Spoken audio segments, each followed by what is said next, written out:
มืดหายไปแสงทองส่องใสเข้ามาทั่วทั้งอาณาดินลาวมีความห่มเย็นความทุกข์ยากเข็นได้วางเว้นไป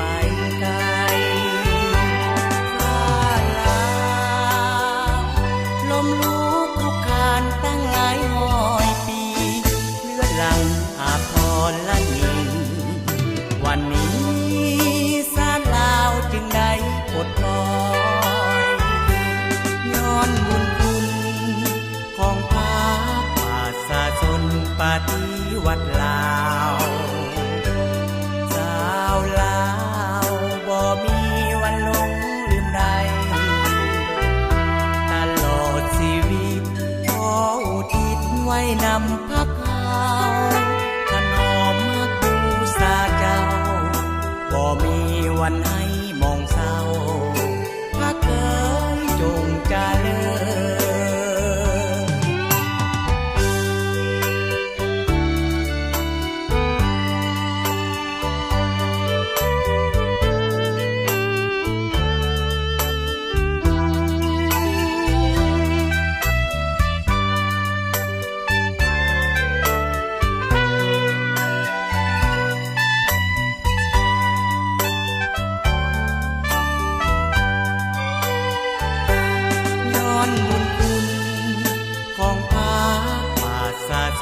ปฏิวัติลา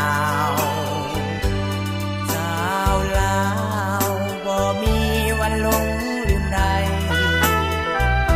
ตลอดชีวิตขออุทิศไว้นำพักเขาถนอมฮักบูชาเจ้าบ่มีวันให้มองเศร้าพักเอ๋ยจงเจริญ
อย่าไปแค่ถึงเรื่องราวในครั้งก่อ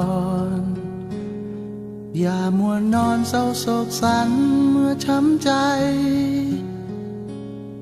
ก็ลองคิดใครครวญมันคุ้มกันหรือเปล่าตัดอกตัดใจบ้างเถิดนะ